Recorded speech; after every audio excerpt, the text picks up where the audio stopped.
Assalamualaikum warahmatullahi wabarakatuh. Hai teman-teman, kembali lagi dengan saya Rivianti Ponto. Pada kesempatan kali ini saya akan memaparkan hasil pengamatan saya yang sudah saya amati beberapa minggu yang lalu tentang interaksi sosial, yang dimana saya mengamati suatu taman yang ada di Kota Gorontalo ini, yaitu Taman Taruna Kota Gorontalo. Nah, pada pengamatan kali ini saya mengangkat judul yaitu rekreasi dan interaksi yang terjadi di Taman Taruna Kota Gorontalo. Namun sebelum kita masuk pada pembahasan utama, saya akan menanyakan kepada teman-teman semua.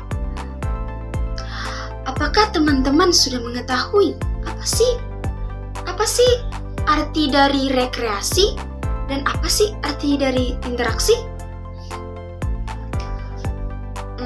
Mungkin dari teman-teman sudah ada yang mengetahui atau membayangkan bagaimana sih atau apa sih itu rekreasi dan apa sih itu interaksi. Namun pada kesempatan kali ini saya akan menjelaskan kembali pengertian dari rekreasi dan interaksi. Yang pertama yaitu pengertian dari rekreasi. Jadi, rekreasi itu adalah kegiatan yang dilakukan selama waktu senggang, baik secara individu maupun kelompok, yang bersifat secara bebas dan menyenangkan. Contohnya itu seperti kita berekreasi ke tempat-tempat wisata. Nah, kita akan melakukan itu dengan senang hati tanpa beban apapun. Selanjutnya yaitu pengertian dari interaksi. Apa sih itu interaksi? Jadi, interaksi itu adalah tindakan yang terjadi oleh dua atau lebih objek mempengaruhi atau memiliki efek satu sama lain. Contohnya itu seperti interaksi individu dan individu. Misalnya antara pedagang dan pembeli. Itu adalah contoh dari interaksi individu dan individu. Nah, itu adalah penjelasan mengenai rekreasi dan interaksi. Pastinya teman-teman sudah paham dengan penjelasan saya yang mengenai rekreasi dan interaksi tersebut. Dengan berbagai contoh yang saya berikan, mungkin bisa membuka pemahaman teman-teman tentang rekreasi dan interaksi tersebut.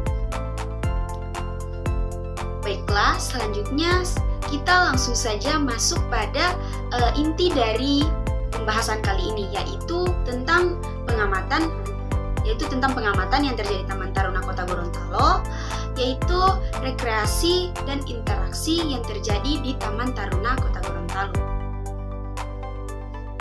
Ya, mungkin teman-teman sudah ada yang pernah pergi ke Taman Taruna Kota Gorontalo dan melihat langsung bagaimana interaksi sosial yang terjadi di Taman Taruna tersebut. Langsung saja, mungkin banyak orang yang menilai bahwa taman itu hanyalah sebagai tempat hiburan semata. Akan tetapi, mereka lupa bahwa taman juga sebagai pusat interaksi antar masyarakat, baik masyarakat formal maupun masyarakat informal, baik individu maupun kelompok. Seperti yang didefinisikan oleh Irwan 2007, bahwa taman kota adalah ruang terbuka hijau yang memiliki fungsi utama untuk keindahan dan interaksi sosial.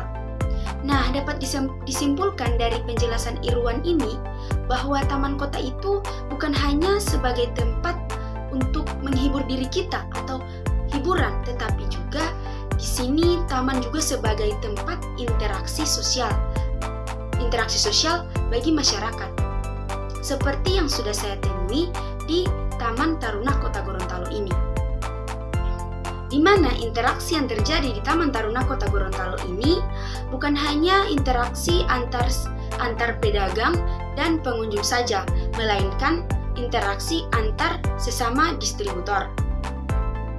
Interaksi yang terjadi di Taman Taruna Kota Gorontalo ini bukan hanya pada para pedagang dan pengunjung saja, melainkan antar sesama distributor.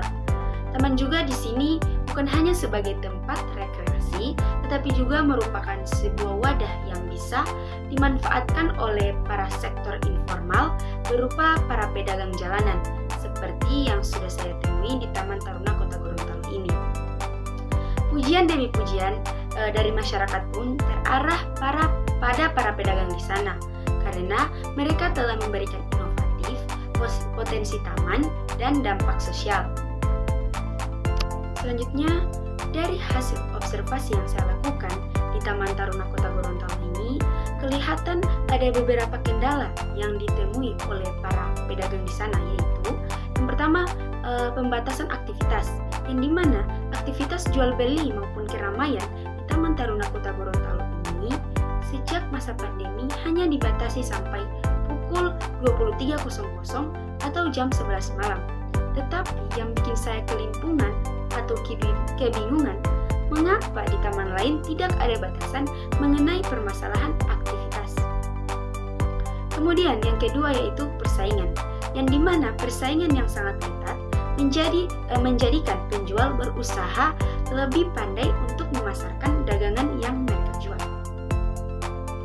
Nah, melihat dari kendala yang sudah saya jelaskan pada alinea kedua atau pada paragraf sebelumnya, tampak bahwa preskripsi pemerintah yang tidak merata di semua taman, dan di mana pembatasan aktivitas hanyalah terjadi di Taman Taruna saja.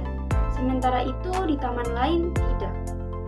Namun di balik kendala yang mereka temui, ada keuntungan yang lumayan mereka dapatkan. Terlebih untuk para pencinta kuliner Kota Gorontalo yang sangat tergiur dengan makanan khas Kota Gorontalo seperti Mie Kota, Ila Bulo, Sayur Putungo, dan masih banyak lagi berbagai kuliner yang mereka sajikan. Nah, selanjutnya mungkin kita sudah sampai di akhir penelitian saya, yang dimana penelitian saya ini bertujuan untuk mengetahui hal apa yang menjadi dorongan mengapa preskripsi pemerintah tidak merata di semua taman. Saya juga sengaja mengangkat judul ini dikarenakan rasa ingin tahu cara apa yang digunakan para pedagang sehingga bisa meningkatkan daya tarik para pengunjung di Taman Taruna Kota Gorontalo ini. Nah, teman-teman, itu adalah hasil dari pengamatan saya yang dilakukan di Taman Taruna Kota Gorontalo ini. Mungkin teman-teman bisa melihat video yang akan saya tampilkan setelah ini, bagaimana sih interaksi yang terjadi di Taman Taruna Kota Gorontalo itu. Apakah sesuai dengan apa yang saya katakan tadi? Silakan simak videonya.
sudah melihat kan bagaimana rekreasi dan interaksi yang terjadi di Taman Taruna Kota Gorontalo tersebut melalui video yang sudah saya tayangkan sebelumnya. Dan mungkin teman-teman bisa mengambil kesimpulan bahwa taman juga bukan hanya sebagai tempat menghibur diri kita saja, tetapi taman juga memiliki fungsi utama, yaitu interaksi sosial. Dan di mana interaksi yang terjadi di sini bukan hanya interaksi antar individu maupun individu, tapi interaksi antar individu dan kelompok. Mungkin itu saja yang dapat saya sampaikan dari hasil pengamatan saya pada kali ini. Lebih dari kurangnya saya mohon maaf. Wallahul musta'an.